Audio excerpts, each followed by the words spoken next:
ಚಿಕ್ಕ ಚಿಕ್ಕ ಗುಳ್ಳೆಗಳಾಗಿರುತ್ತೆ. ಅದೇನಾಗುತ್ತೆ ಗೊತ್ತಾ, ಆ ರೀತಿ ಗುಳ್ಳೆ ಆದಾಗ ನಮ್ಮ ಹೇರು ಉದುರುವಂತಹ ಚಾನ್ಸ್ ಇರುತ್ತೆ. ಹಾಗೆ ಅಂದರೆ ಸ್ವಲ್ಪ ದೊಡ್ಡದೇ ನೆಲ್ಲಿಕಾಯಿ ಆ ಥರ ಕಟ್ಟಾಗೆ ಬರುತ್ತಲ್ವ, ದೊಡ್ಡ ನೆಲ್ಲಿಕಾಯಿ ಆಗುವಷ್ಟು ಅಂದರೆ ಎಣ್ಣೆ ಹಾಕಿ 4 ದಿನ 3 ದಿನ ಹೀಗೆಲ್ಲ ಬಿಟ್ಕೊಂಡ್ರೆ ಏನಾಗುತ್ತೆ, ಎಣ್ಣೆ ಜಿಡ್ಡಾಗತ್ತೆ, ನಮ್ಮ ಸ್ಕಿನ್ನಿಗೆ ಅಲರ್ಜಿ ಸ್ಟಾರ್ಟ್ ಆಗೋದು ಈ ರೀತಿ ಆಗತ್ತೆ.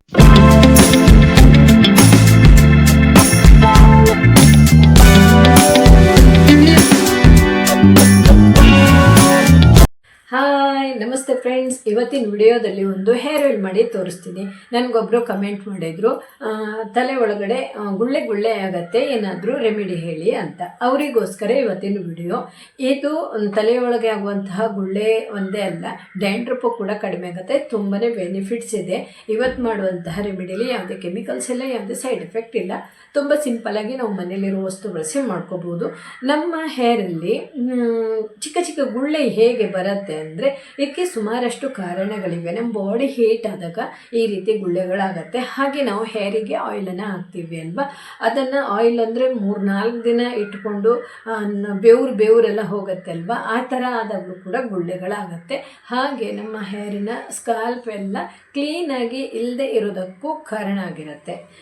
ಕ್ಲೀನ್ ಇಲ್ಲ ಅಂದ್ರೂ ಕೂಡ ಗುಳ್ಳೆ ಆಗುತ್ತೆ. ನಮ್ಮ ನಾವು ಹೇರಿಗೆ ಒಂದು ಆಯಿಲನ್ನು ಅಪ್ಲೈ ಮಾಡಿಕೊಂಡಾಗ ಒಂದು 24 ಅವರು ಬಿಡ್ಬೋದು ಅಷ್ಟೇ. ಇನ್ನೂ ಹೆಚ್ಚು ಜಾಸ್ತಿ ಬಿಟ್ಟಿದ್ರೆ ಏನಾಗುತ್ತೆ, ನಮ್ಮ ಹೇರಲ್ಲಿ ಗುಳ್ಳೆ ಆಗೋದು ಹೀಗೆಲ್ಲ ಆಗುತ್ತೆ. ಯಾಕಂದರೆ ಬೆವರುತ್ತೆ ಅಲ್ವಾ, ಯಾವುದೇ ಟೈಮಲ್ಲಾದರೂ ನಾವು ತಲೆಗೆ ಆಯಿಲ್ ಹಾಕ್ಕೊಂಡಾಗ ಸ್ವಲ್ಪ ಬೆವರುವ ಚಾನ್ಸ್ ಇರುತ್ತೆ, ಅಂಟಂಟಾಗಿಯೂ ಇರುತ್ತೆ.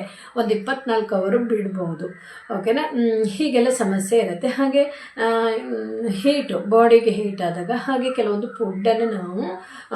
ಫುಡ್ಡಿನ ಅವಶ್ಯಕತೆ ಇರುತ್ತೆ ನಮಗೆ. ಪ್ರೋಟೀನ್ ಇರ್ಬೋದು, ಐರನ್ ಇರ್ಬೋದು, ಹೀಗೆಲ್ಲ ಅವಶ್ಯಕತೆ ಇರುತ್ತೆ. ಅದೆಲ್ಲ ಸಿಗದೇ ಇದ್ದಾಗಲೂ ಕೂಡ ನಮ್ಮ ಹೇರ್ ಒಳಗೆ ಚಿಕ್ಕ ಚಿಕ್ಕ ಗುಳ್ಳೆಗಳಾಗಿರುತ್ತೆ. ಅದೇನಾಗುತ್ತೆ ಗೊತ್ತಾ, ಆ ರೀತಿ ಗುಳ್ಳೆ ಆದಾಗ ನಮ್ಮ ಹೇರು ಉದುರುವಂತಹ ಚಾನ್ಸ್ ಇರುತ್ತೆ.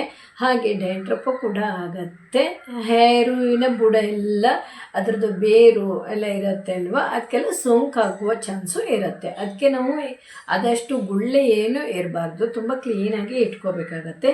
ಇವತ್ತಿನ ವಿಡಿಯೋ ಸಿಂಪಲ್ ಆಗಿದೆ, ತುಂಬಾ ಬೆನಿಫಿಟ್ಸ್ ಇದೆ. ಯಾವ ರೀತಿ ಮಾಡಿದೆ ಅಂತ ತೋರಿಸ್ತೀನಿ. ಹಾಗೆ ಯಾರಾದರೂ ಫಸ್ಟ್ ಟೈಮ್ ನಮ್ಮ ಚಾನಲ್ಗೆ ಬಂದವರಾದರೆ ಸಬ್ಸ್ಕ್ರೈಬ್ ಮಾಡಿಕೊಂಡು ವಿಡಿಯೋವನ್ನು ನೋಡಿ. ನಾನು ಯಾವುದೇ ವಿಡಿಯೋ ಹಾಕಿದ್ರು ನಿಮಗೆ ನೋಟಿಫಿಕೇಷನ್ ಬರುತ್ತೆ, ನೀವು ನೋಡ್ಬೋದು. ಹಾಗೆ ಈ ವಿಡಿಯೋ ನಿಮಗೆ ಇಷ್ಟ ಆದರೆ ಒಂದು ಲೈಕ್ ಮಾಡಿ. ಹಾಗೆ ಯಾರಿಗಾದರೂ ಯೂಸ್ ಆಗೋದಿದ್ದರೆ ವಿಡಿಯೋವನ್ನು ಶೇರ್ ಮಾಡಿ. ಬನ್ನಿ, ಹಾಗಾದರೆ ನಾನು ಯಾವ ರೀತಿ ಮಾಡ್ತೀನಿ, ಹೇಗೆ ಅಪ್ಲೈ ಮಾಡಬೇಕು ಅನ್ನೋದು ಕೂಡ ಈ ವಿಡಿಯೋದಲ್ಲಿ ತಿಳಿಸ್ತೀನಿ.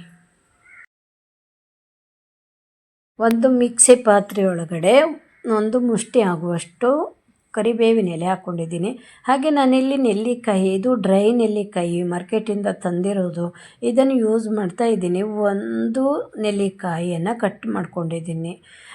ಅಂದರೆ ಸ್ವಲ್ಪ ದೊಡ್ಡದೇ ನೆಲ್ಲಿಕಾಯಿ ಆ ಥರ ಕಟ್ಟಾಗೆ ಬರುತ್ತಲ್ವ, ದೊಡ್ಡ ನೆಲ್ಲಿಕಾಯಿ ಆಗುವಷ್ಟು ನೀರಲ್ಲಿ ಹಾಕಿದ್ದೀನಿ. ಚೆನ್ನಾಗಿ ನೆಂದಿದೆ ನೋಡಿ. ನೀವು ಬೇಕಂದರೆ ಮಾರ್ಕೆಟಲ್ಲಿ ಹಸಿದೆ ಸಿಗುತ್ತೆ ಅಲ್ವಾ, ಅದನ್ನು ತಂದು ಕೂಡ ನೀವು ಯೂಸ್ ಮಾಡ್ಬೋದು. ಒಂದು ನೆಲ್ಲಿಕಾಯಿ ಹಾಕಿದರೆ ಸಾಕು. ಅಥವಾ ನಿಮ್ಮಲ್ಲಿ ನೆಲ್ಲಿಕಾಯಿನೂ ಇಲ್ಲ, ಡ್ರೈ ನೆಲ್ಲಿಕಾಯಿನೂ ಇಲ್ಲ ಅಂದರೆ ನೆಲ್ಲಿಕಾಯಿ ಪೌಡರನ್ನು ಯೂಸ್ ಮಾಡ್ಬೋದು. ಆದರೆ ನೆಲ್ಲಿಕಾಯಿ ಗ್ರೀನ್ ನೆಲ್ಲಿಕಾಯಿ ಸಿಗುತ್ತೆ ಅಲ್ವಾ, ಅದರಲ್ಲಿ ಪವರು ಚೆನ್ನಾಗಿರುತ್ತೆ. ಓಕೆನಾ, ಇದು ಡ್ರೈ ನೆಲ್ಲಿಕಾಯಲ್ಲೂ ಕೂಡ ಇದು ಬಿಸಿಲಲ್ಲಿ ಒಣಗಿಸಿರ್ತೀವಿ, ಅದರಲ್ಲೂ ಕೂಡ ಚೆನ್ನಾಗಿರುತ್ತೆ. ಇದನ್ನು ಸ್ವಲ್ಪ ತರಿಯಾಗಿ ರುಬ್ಕೋಬೇಕು. ಈ ರೀತಿ ರುಬ್ಕೊಂಡು ಹಾಕಿದರೆ ಒಳ್ಳೆ ಬೆನಿಫಿಟ್ಸ್ ಸಿಗತ್ತೆ. ಇದಕ್ಕೆ ಇನ್ನೂ ಹಾಕೋದಿದೆ, ನಾನೊಂದು ಚಿಕ್ಕ ತೋಪಲ್ಲಿ ಹಾಕೋತೀನಿ. ಹಾಕ್ಕೊಂಡು ಇದರಲ್ಲಿ ಒಂದು ಸ್ವಲ್ಪ ಕೊಕೊನಟ್ ಆಯಿಲನ್ನು ಹಾಕ್ತೀನಿ. ಕೊಕೊನಟ್ ಆಯಿಲು ಕೂಡ ತುಂಬ ಒಳ್ಳೆಯದು. ನಾನು ಮೊದಲೇ ಪೇಸ್ಟ್ ಹಾಕ್ಕೊಂಡಿದ್ದೀನಿ ಅಲ್ವ, ನಂತರ ಕೊಕೊನಟ್ ಆಯಿಲ್ ಹಾಕ್ತೀನಿ. ಯಾಕಂದರೆ ಇದು ನಾವು ಸ್ಟವ್ ಮೇಲೆ ಇಟ್ಟಾಗ ಅದು ಸಿಡಿಯಲ್ಲ. ಹಾಗಾಗಿ ಒಂದೊಮ್ಮೆ ನಾವು ಮೊದಲೇ ಕೊಕೊನಟ್ ಆಯಿಲ್ ಹಾಕಿ ನಂತರ ಈ ಪೇಸ್ಟ್ ಹಾಕಿಬಿಟ್ರೆ ಚಿಟಪಟ ಅಂತ ಹಾರೋಗೋ ಚಾನ್ಸ್ ಇರುತ್ತೆ. ಅದಕ್ಕೆ ಸಣ್ಣ ಫ್ಲೇಮಲ್ಲಿ ಬಿಸಿ ಮಾಡ್ಕೋಬೇಕು. ನಾನು ಸ್ವಲ್ಪ ಮಾಡಿ ತೋರಿಸ್ತಾ ಇದ್ದೀನಿ, ನೀವು ತುಂಬ ಮಾಡ್ಕೊಳ್ಳಿ. ನಿಮ್ಗೆ ಒಂದು ವಾರಕ್ಕೆ ಒಂದು 3 ಸಲ ಆದರೂ ನೀವು ಅಪ್ಲೈ ಮಾಡ್ಕೋಬೇಕು. ಓಕೆನಾ. ಇದು ನಿಮಗೆ ಹೇರಲ್ಲಿ ಚಿಕ್ಕ ಚಿಕ್ಕ ಗುಳ್ಳೆ ಎಲ್ಲ ಇದ್ದರೆ ಅದು ಒಂದು ಸೋಂಕಿಂದನೂ ಬರೋ ಚಾನ್ಸು ಇರುತ್ತೆ. ಹಾಗಾಗಿ ಚಿಕ್ಕ ಚಿಕ್ಕ ಗುಳ್ಳೆ ಎಲ್ಲ ಹೋಗುತ್ತೆ, ಗಾಯ ಇದ್ದರೂ ಕೂಡ ಕಡಿಮೆ ಆಗ್ತಾ ಬರುತ್ತೆ. ಚೆನ್ನಾಗಿ ಬಿಸಿ ಮಾಡಬೇಕು, ಸಣ್ಣ ಫ್ಲೇಮಲ್ಲಿ ಬಿಸಿ ಮಾಡಬೇಕು. ಇದು ಸ್ವಲ್ಪ ಕಂದು ಬಣ್ಣ ಬರಲಿಕ್ಕೆ ಸ್ಟಾರ್ಟ್ ಆಯಿತು ಅಂದ ನಂತರ ಇನ್ನೊಂದು ಆಯಿಲನ್ನು ಹಾಕಬೇಕು. ನಿಧಾನವಾಗಿ ಮಾಡಬೇಕು, ಓಕೆನಾ. ನೋಡಿ ಸ್ವಲ್ಪ ಕಲರ್ ಚೇಂಜ್ ಆಯ್ತಲ್ವ. ಈಗ ಮಸ್ಟರ್ಡ್ ಆಯಿಲನ್ನು ಹಾಕ್ತಾಯಿದ್ದೀನಿ. ಇದು ಕೂಡ ಮಾರ್ಕೆಟಲ್ಲಿ ಸಿಗತ್ತೆ. ಇದು ಕೊಬ್ಬರಿ ಎಣ್ಣೆ ಎಷ್ಟು ಹಾಕಿದ್ದೀನಿ ನೋಡಿ, ಅಷ್ಟೇ ಮಸ್ಟರ್ಡ್ ಆಯಿಲು ಕೂಡ ಹಾಕಬೇಕು. ನಮಗೊಂದು ಅಂದಾಜು ಇರುತ್ತೆ ಅಲ್ವಾ, ಫಸ್ಟ್ ಹಾಕಿರ್ತೀವಿ, ನಂತರ ಎಷ್ಟು ಹಾಕಬೇಕು ಅಂತ ಅಷ್ಟು ಹಾಕಿದರೆ ಆಯಿತು. ಚೆನ್ನಾಗಿ ಮಿಕ್ಸ್ ಮಾಡಿ ಬಿಸಿ ಮಾಡಬೇಕು. ಇದು ಅರ್ಧದಷ್ಟು ಆಗಿದೆ, ಕಲ್ಲರು ಬಂದಿದೆ ಅಲ್ವಾ. ಹಾಗೆ ಒಂದು ಕಾಲು ಟೇಬಲ್ ಸ್ಪೂನ್ ಆಗುವಷ್ಟು ಹಳದಿ ಪೌಡರ್ ಕೂಡ ಹಾಕಬೇಕು.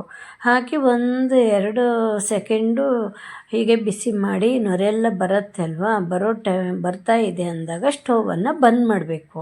ಮತ್ತು ತುಂಬ ಜಾಸ್ತಿ ಹೊತ್ತು ಕುದಿಸಬಾರ್ದು. ನೆನ್ಪಿಟ್ಕೊಳ್ಳಿ, ನಾವು ಕರಿಬೇವಿನ ಪೇಸ್ಟ್ ಹಾಕಿದ್ದೀವಿ ಅಲ್ವಾ, ಅದು ಒಂದು ಗೋಲ್ಡನ್ ಕಲರ್ ಬಂತು ಅನ್ನುವಾಗ ಮಸ್ಟರ್ಡ್ ಆಯಿಲ್ ಹಾಕಿ ಮತ್ತು ಹಳದಿ ಪೌಡರ್ ಹಾಕಿ 1-2 ಸೆಕೆಂಡು ಇಟ್ಟು ಸ್ಟೌವನ್ನು ಬಂದ್ ಮಾಡಿದ್ರಾಯಿತು. ಎಲ್ಲ ಅದು ಬಿಟ್ಕೊಬಿಡುತ್ತೆ, ಬಿಸಿ ಇರುತ್ತೆ ಅಲ್ವಾ, ಬಿಸಿಗೆಲ್ಲ ಬಿಟ್ಕೊಬಿಡತ್ತೆ. ನೋಡಿ, ನಾನೀಗ ಇದನ್ನು ಚೆನ್ನಾಗಿ ಮಿಕ್ಸ್ ಮಾಡ್ತೀನಿ. ಹಾಗೆ ಇದು ಏನು ಗೊತ್ತಾ, ನೊರೆ ಎಲ್ಲ ಬಂತು. ಈ ನೊರೆ ಬಂತು ಅಂದಾಗ ಅದು ಬಿಸಿಯಾಗಿದೆ ಆಯಿಲು. ನಂತರ ಕೊಕೊನಟ್ ಆಯಿಲ್ ಜೊತೆ ಸೇರಿ ಮತ್ತು ಆ ಪೇಸ್ಟ್ ಜೊತೆ ಎಲ್ಲ ಸೇರಿಕೊಂಡು ಒಂದು ಒಳ್ಳೆ ಆಯಿಲು ರೆಡಿ ಆಗುತ್ತೆ. ಈಗ ನಾನು ಸ್ಟೌವನ್ನು ಬಂದ್ ಮಾಡಿದ್ದೀನಿ, ಓಕೆನಾ. ಬಂದ್ ಮಾಡಿದ್ದೀನಿ ನೋಡಿ. ಸ್ವಲ್ಪ ತಣ್ಣಾದ ನಂತರ ನಾವು ಒಂದು ಬಟ್ಟೆಯ ಸಹಾಯದಿಂದ ತೆಗಿಬಹುದು. ಒಂದು ಬೌಲ್ಗೆ ಒಂದು ಕಾಟನ್ ಬಟ್ಟೆ, ಅಂದರೆ ಒಂಥರ ಹೀಗೆ ಇಳಿದು ಹೋಗಬೇಕು, ಆ ಥರ ಆ ಬಟ್ಟೆ ಹಾಕಿ ತೆಗಿಬೇಕು. ನೋಡಿ, ಚೆನ್ನಾಗಿರೋ ಆಯಿಲ್ ಆಯಿತು. ಇದರಲ್ಲಿ ಹಳದಿ ಪೌಡರು ನಾವು ಹಸಿದೇನೆ ಹಾಗೆ ಎಲ್ಲೋ ಅಪ್ಲೈ ಮಾಡ್ಕೋಬಾರ್ದು, ತುಂಬ ನೋವೆಲ್ಲ ಬರುತ್ತೆ ಅಲ್ವಾ.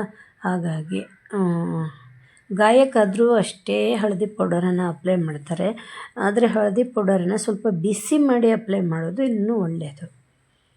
ನಾವು ಅದರಲ್ಲೂ ನಮ್ಮ ಹೇರಿಗೆ ಮಾತ್ರ ಹಳದಿ ಪೌಡರು ಡೈರೆಕ್ಟಾಗಿ ಅಪ್ಲೈ ಮಾಡ್ಕೋಬಾರ್ದು. ಹಳದಿ ಪೌಡರನ್ನು ಹಾಗೆ ಹಾಕ್ಕೊಳ್ಳೋದೆಲ್ಲ ಮಾಡಬಾರ್ದು. ಒಂದು ಬಟ್ಟೆ ಸಹಾಯದಿಂದ ತೆಗಿತೀನಿ. ಹಳದಿ ಪೌಡರ್ ಜೊತೆ ಮಸ್ಟರ್ಡ್ ಆಯಿಲು ಕೂಡ ನಮ್ಮ ಹೇರು ಬ್ಲ್ಯಾಕ್ ಮಾಡುತ್ತೆ. ಕೊಕೊನಟ್ ಆಯಿಲು ಅಷ್ಟೇ. ಕರಿಬೇವು ಮತ್ತು ನೆಲ್ಲಿಕಾಯಿ ಅದರದ್ದು ಜ್ಯೂಸ್ ಅಂತೂ ಎಣ್ಣೆ ಜೊತೆ ಸೇರಿದಾಗ ನಮ್ಮ ಹೇರು ತುಂಬ ಬ್ಲ್ಯಾಕ್ ಆಗಲಿಕ್ಕೆ ಸಹಾಯ ಮಾಡುತ್ತೆ. ಇದರಲ್ಲಿ ನಾನಿವತ್ತು ಮಾಡಿರೋ ರೆಮಿಡಿಯಲ್ಲಿ ಹೇರು ಕೂಡ ಬ್ಲ್ಯಾಕ್ ಆಗುತ್ತೆ ಮತ್ತು ನಮ್ಮ ಸ್ಕಾಲ್ಪಲ್ಲಿರುವ ತುರಿಕೆಗಳಿರ್ಬೋದು, ಗಾಯಗಳಿರ್ಬೋದು, ಹಾಗೆ ಏನಾದರೂ ಸಣ್ಣ ಪುಟ್ಟ ಬ್ಯಾಕ್ಟೀರಿಯಾಗಳು ಇರುತ್ತೆ ಅಲ್ವ, ಅದೆಲ್ಲ ನಾಶ ಆಗಿಬಿಡತ್ತೆ. ಏನಾದರೂ ಸೋಂಕಿದ್ರೂ ನಮ್ಮ ಹೇರಲ್ಲಿ ಏನಾದರೂ ಸೋಂಕೆಲ್ಲ ಇದ್ದರೆ, ಸ್ಕಿನ್ನಲ್ಲೆಲ್ಲ ಸೋಂಕಿದ್ರೆ ಹೊರಟೋಗತ್ತೆ. ಯಾವ ರೀತಿ ಅಪ್ಲೈ ಮಾಡಬೇಕಂದ್ರೆ, ನಾವು ಇಡೀ ತಲೆಗೂ ಅಪ್ಲೈ ಮಾಡಿಕೊಂಡ್ರೂ ಒಳ್ಳೆಯದು. ಇದರಿಂದ ಏನೂ ಪ್ರಾಬ್ಲಮ್ ಇಲ್ಲ. ಎಲ್ಲೆಲ್ಲಿ ಗಾಯ ಇದೆ ಅಲ್ಲಷ್ಟೇ ಅಪ್ಲೈ ಮಾಡಬೇಕಂತ ಇಲ್ಲ, ಗಾಯ ಇಲ್ಲದೇ ಇರೋ ಜಾಗದಲ್ಲೂ ಕೂಡ ಅಪ್ಲೈ ಮಾಡ್ಕೋಬೇಕು. ಹಾಗೆ ನಮಗೆ ಬ್ಲ್ಯಾಕ್ ಆಗುತ್ತೆ ಈ ಆಯಿಲಿಂದ ನಮ್ಮ ಹೇರು, ಹಾಗಾಗಿ ಎಲ್ಲ ಕಡೆನೂ ಅಪ್ಲೈ ಮಾಡಿದರೂ ಒಳ್ಳೆಯದು. ಆದರೆ ನೀವು ಹಳದಿ ಪೌಡರೆಲ್ಲ ತುಂಬ ಹಾಕಬಾರ್ದು. ನಾನಿಲ್ಲಿ ಒಂದು 1/4 ಟೇಬಲ್ ಸ್ಪೂನ್ ಹಾಕಿದ್ದೀನಿ ಅಲ್ವಾ, ಹಾಗೆ ಒಂದು ಸ್ವಲ್ಪ ಕಡಿಮೆನೇ ಹಾಕಬೇಕು. ಓಕೆನಾದರೂ ತುಂಬ ಪವರ್ ಇರುತ್ತೆ ಹಳದಿ ಪೌಡರು, ಅದು ಕೂದಲೆಲ್ಲ ಉದುರೋಗೋ ಚಾನ್ಸ್ ಇರುತ್ತೆ ತುಂಬ ಜಾಸ್ತಿ ಹಾಕಿದರೆ. ನಾನಿಲ್ಲಿ ಹಾಕಿರೋದು ಸರಿ ಇದೆ, ಆಯಿಲಿಗೆ ಸರಿಯಾಗಿ ಮಿಕ್ಸ್ ಆದಾಗ ಅದೆಲ್ಲ ಸಮ ಪ್ರಮಾಣ ಆಗುತ್ತೆ. ಎಲ್ಲ ಕಡೆ ಅಪ್ಲೈ ಮಾಡ್ಕೋಬೇಕು. ಹೇರು ಎಲ್ಲೆಲ್ಲಿ ಉದುರೋಗುತ್ತೆ ನೋಡಿ ಅಂಥ ಜಾಗದಲ್ಲಿ, ಹಾಗೆ ಎಲ್ಲೆಲ್ಲಿ ವೈಟ್ ಇದೆ ಅಲ್ಲಿ ಎಲ್ಲ ಚೆನ್ನಾಗಿ ಅಪ್ಲೈ ಮಾಡ್ಕೋಬೇಕು. ಈ ಥರ ತುಂಬ ಒಳ್ಳೆ ರಿಸಲ್ಟ್ ಸಿಗತ್ತೆ.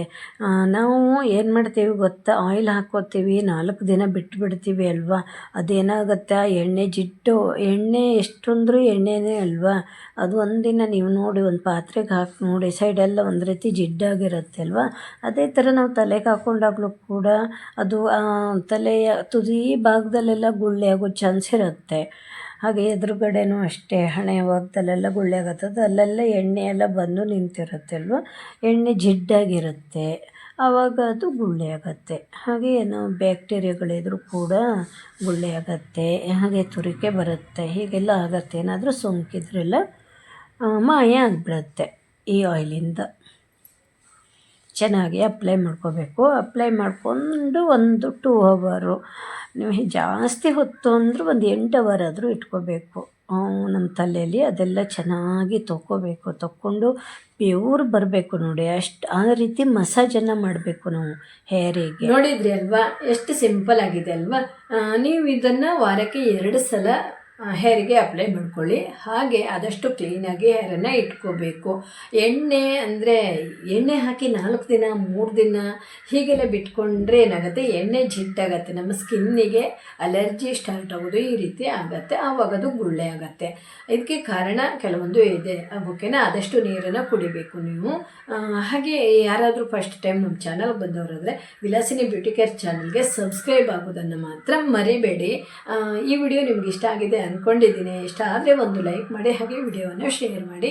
ನಾನು ಮತ್ತೊಂದು ವಿಡಿಯೋ ಜೊತೆ ಮತ್ತೆ ಬರ್ತೀನಿ. ಅಲ್ಲಿ ತನಕ ಬಾಯ್.